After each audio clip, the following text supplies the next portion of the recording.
자, 우리 다 같이 하나님의 말씀 함께 보시겠습니다. 오늘 함께 우리가 나누실 성경 말씀은 빌립보서 3장 18절에서 19절 2절 말씀 함께 보시겠습니다. 빌립보서 3장 Book of Philippians chapter 3 verse 18 and 19.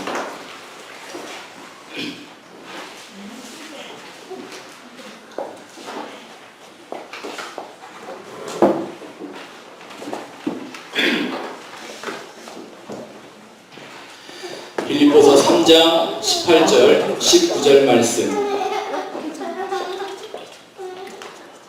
우리 하나님의 말씀 다 같이 한 목소리로 함께 선포하도록 하겠습니다.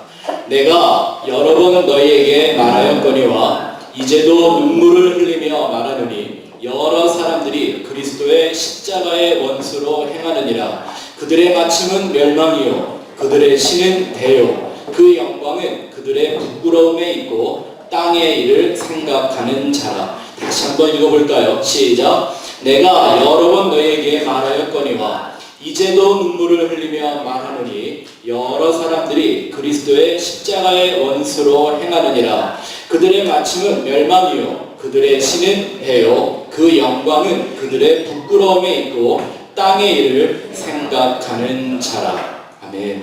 기도합시다. 주님, 그 거룩한 말씀 앞에 섰습니다.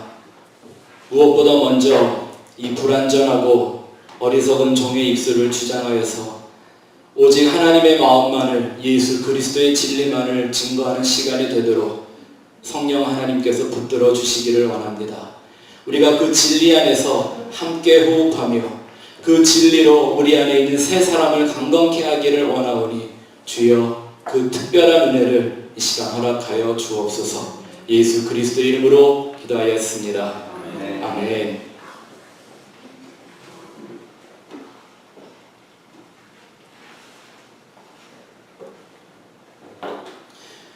우리가 가지고 있는 그 성경의 가장 크고 위대한 주제는 예수와 그의 복음입니다.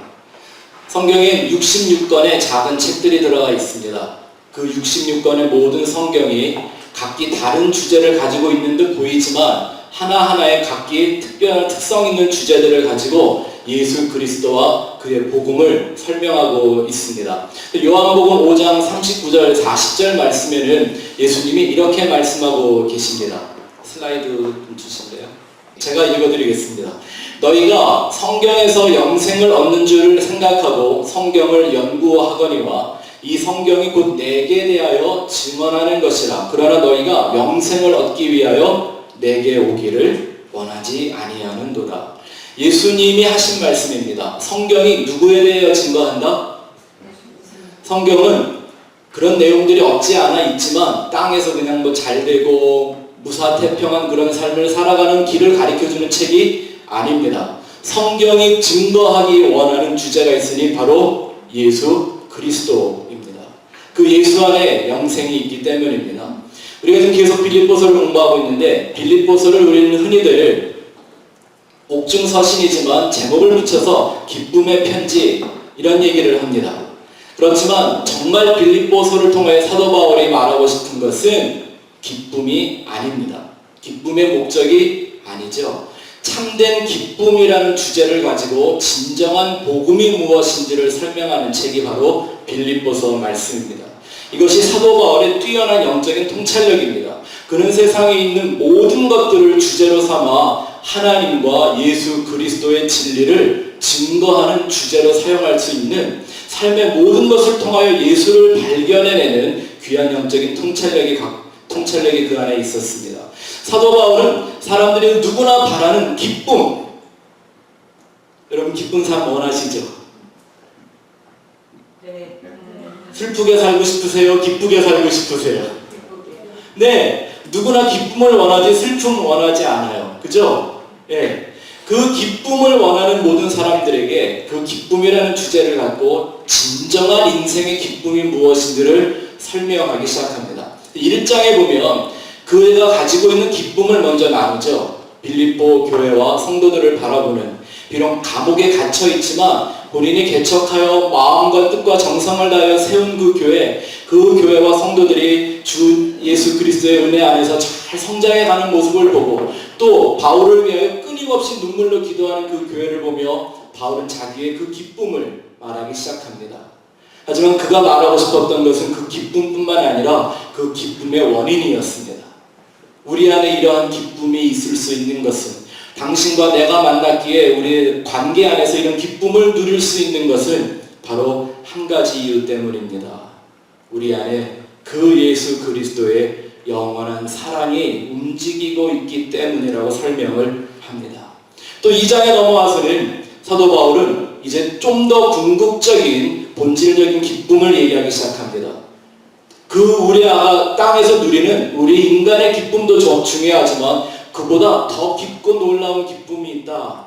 바로 예수의 마음을 가지는 기쁨이다라고 얘기합니다. 여러분, 복음의 최종 목적은 예수 그리스도와 우리가 하나가 되는 것입니다.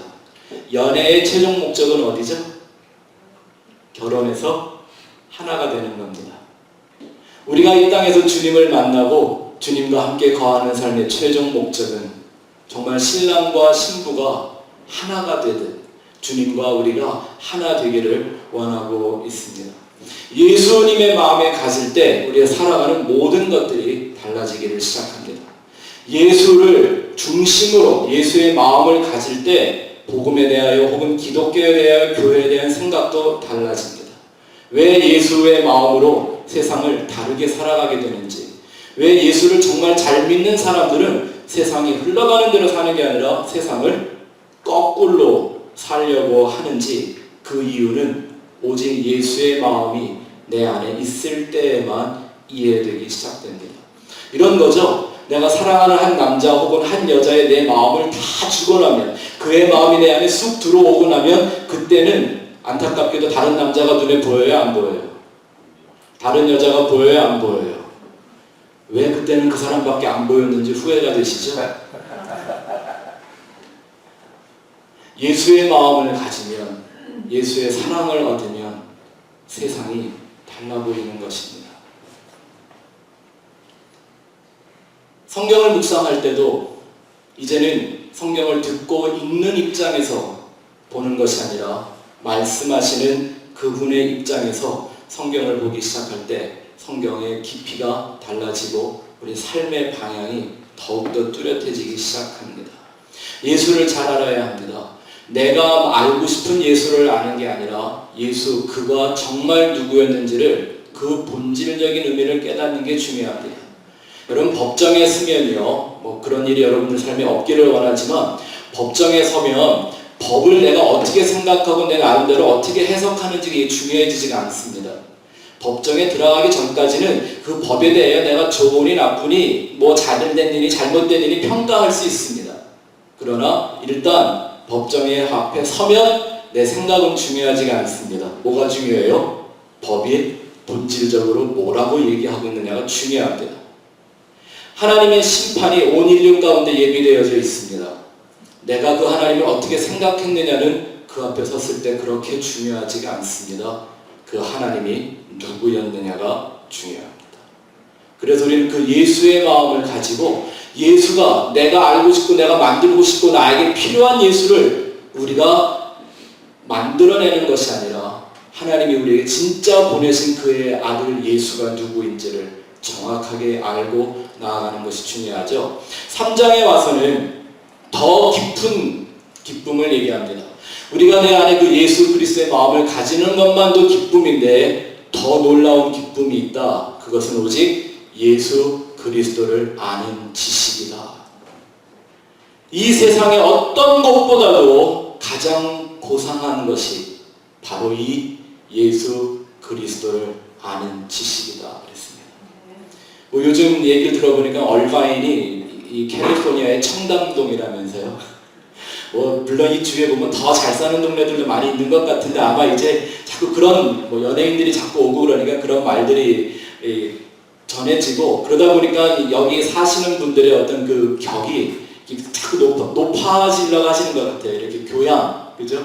고상함, 다 좋아요. 다 가져야죠. 근데 성경이 말하는 가장 고상함은 뭘까요? 유행에 맞는 옷을 입고 패션에 맞는 옷을 입고 머리 헤어스타일을 하고 멋진 가방을 드는 게 아니라 내 안에 예수가 누구인지를 진실하게 깨닫는 것이라고 사도 바울이 말하고 있습니다. 좀 더 이해가 쉽게 되기 위해 말씀드린다면 이런 거죠. 예수의 전문가가 되어가는 겁니다. 내가 어떤 일을 하나를 하더라도 전문가가 되지 아니하면 그 가치를 다 알 수가 없습니다. 전문가란 많이 아는 사람이라는 뜻이 있기보다는요, 그것의 가치를 아는 사람을 전문가라고 하는 겁니다. 골동품 감정사들 한번 이 TV 프로그램 같은 거 보셨어요? 뭐 집에 대대로 물려오던 뭐 이런 거 갖고 오면 그 감정사들이 딱 보고서 우리가 볼 때는 이게 그냥 뭐 태풍 같은데 이거 뭐 몇십만 불짜리라고 막 얘기하면서 그 가치를 설명해 주죠. 전문가란 얘기입니다. 예수의 가치를 아는 진정한 신앙의 전문가들, 그것이 우리에게 가장 큰 기쁨을 주는 것이라고 성경은 얘기하고 있습니다. 근데 사도 바울이 1장부터 3장까지 이 기막힌 얘기들을 쭉 해오고 있는 진짜 숨은 의도가 있습니다. 바로 오늘 우리가 읽었던 이 2절의 말씀을 선언하기 위해서입니다. 내가 이제도 눈물을 흘리며 너희에게 말하노니 너희 가운데 그리스도의 십자가의 원수로 행하는 일이 있다. 누구에게 한 얘기죠? 예수를 모르거나 예수를 믿지 않는 사람들에게 한 얘기가 아니라 빌립보 교회에게 한 얘기였습니다. 그 교회를 세워가는 성도들에게 했던 얘기입니다. 이런 일이 이 땅에는 일어날 수 없을까요? 우리가 섬기고 있는 교회 가운데는 그리스도의 원수로 행하는, 십자가의 원수로 행하는 일이 과연 없을까요? 그래서 오늘 저는 여러분들과 함께 앞으로 2주간에 걸쳐서 정말 사도 바울이 말하는 이 심각한 주제, 그리스도의 십자가의 원수로 행한다는 게 무엇인지를 좀 같이 세워보려고 합니다. 여러분, 진리란 언제나 그 절대성을 잃어버리면 진리의 가치가 상실됩니다. 이 진리를 무너뜨리는 건요, 이 비진리가 아닙니다. 진리와 비진리를 딱 비춰놓으면요, 비진리는 힘을 쓸 수가 없습니다. 대항은 할지언정. 근데 정말 진리를 무너뜨리고 좀먹는 게 뭔지 아세요? 반진리입니다. 상대적 진리라고 말하는 것들입니다. 이러한 상대적 진리, 반진리, 이런 생각들이 많아지기 시작하면요, 그 진리의 절대성이 무너지기 시작하면서 그 다음엔 내 생각이 진리가 되기 시작합니다. 사도 바울은 지금 그 문제를 철저하게 고발하고 있는 거죠. 이게 하나님이 사도 바울을 종으로 세운 목적입니다. 그의 통찰력, 진리에 대한 그의 철저한 타협없는 신앙, 그를 통해서 그리스도의 십자가를 따라가는 사람, 원수가 되는 일, 이것이 무엇인지를 얘기하고 있는데 오늘부터 저와 함께 그 일들을 함께 잘 살펴보기를 바랍니다. 그러기 위해서는 우리가 예수 그리스도의 십자가가 무엇인지를 먼저 좀 한번 살펴보고 지나가는 것이 필요합니다. 고린도전서 1장 18절 말씀 다 기억하고 계십니까? 한번 같이 크게 읽어봅시다. 시작! 십자가의 도가 멸망하는 자들에게는 미련한 것이요 구원을 얻는 우리에게는 하나님의 능력이라. 아멘. 믿으십니까? 아멘. 아멘. 무엇이? 십자가의 도가, The message of the cross, 이게 바로 우리를 구원하시는 하나님의 능력이라고 말합니다. 가운데 있는 어려운 말들을 조금 이렇게 살짝 덮으면 아주 쉽게 외울 수 있는 방법이 있으니 십자가의 도는 하나님의 능력입니다. 맞습니까? 중간에 설명이 있는 거죠. 근데 그것이 미련한 사람, 멸망하는 자들에게 미련한 것이요 구원을 얻는 우리에게 바로 그 능력이라고 얘기하고 있습니다. 이 예수님의 십자가를 온전히 이해하려면 십자가가 시작된 처음으로 돌아가야 합니다.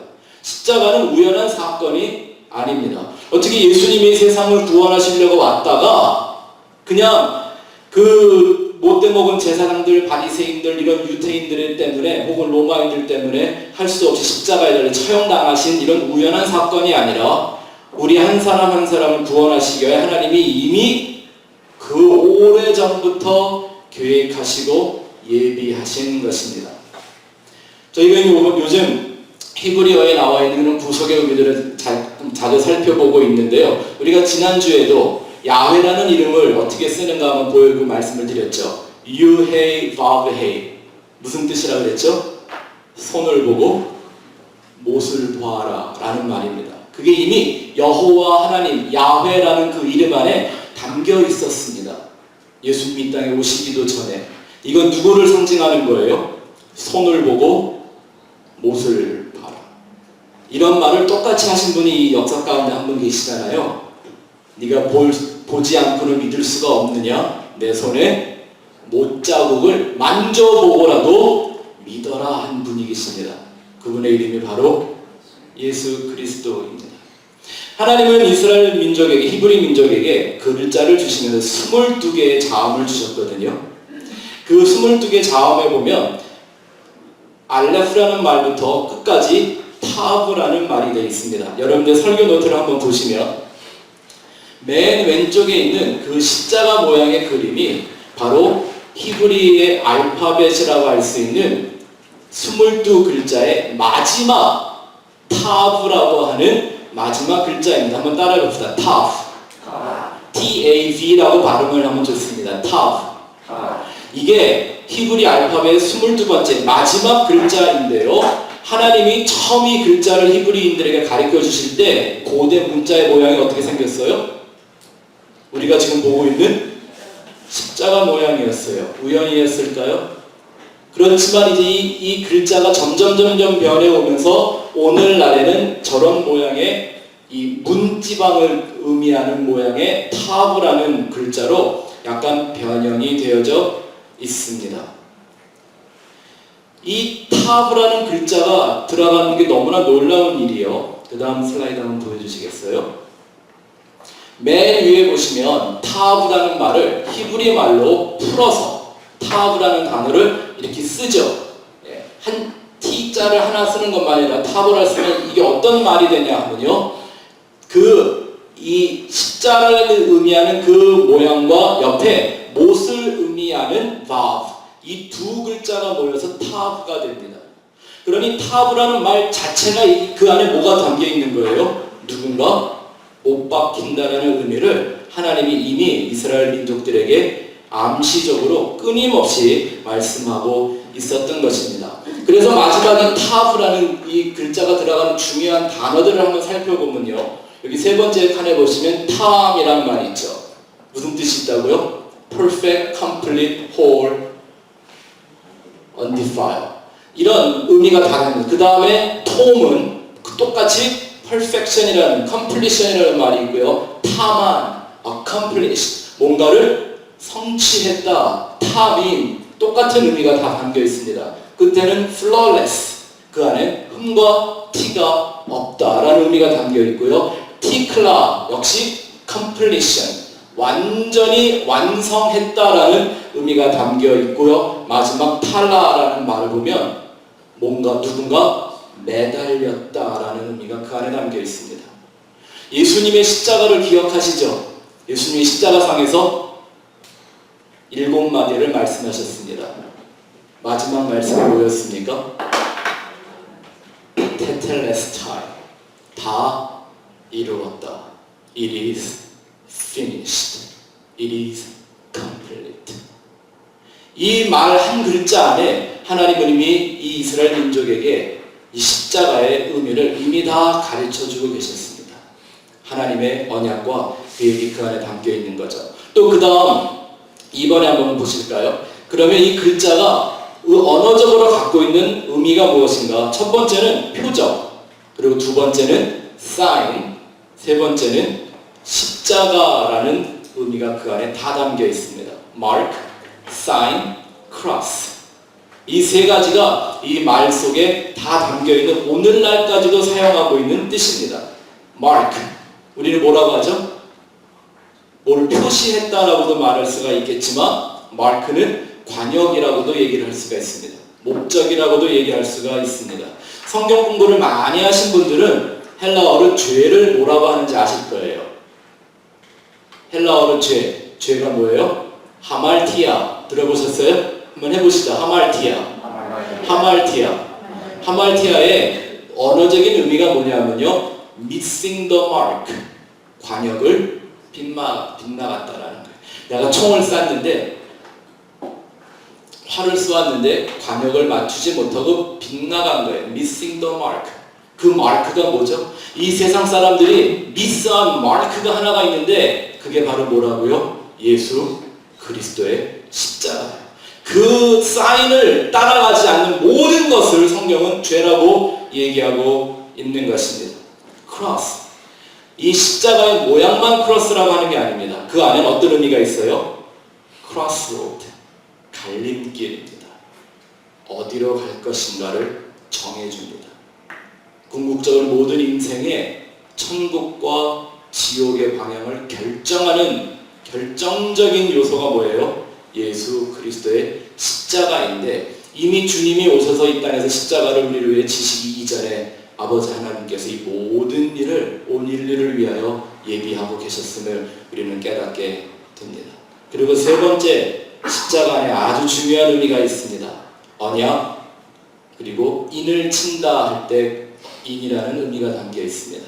covenant, 그리고 seal. 여러분, seal 하는 게 뭐죠? 뭔가 이렇게 딱 결정을 해놓고 누구도 그것을 변개치 하지 못하게 할 때, 옛날에는 웩스를 딱 부어가지고 도장을 딱 찍어서 seal을 하죠. 그러면 그건 절대 그 안에 담겨있는 내용을 누구도 조작을 할 수가 없어요. 그걸 건드렸다가 그에 합당한 죄를 받는 거죠.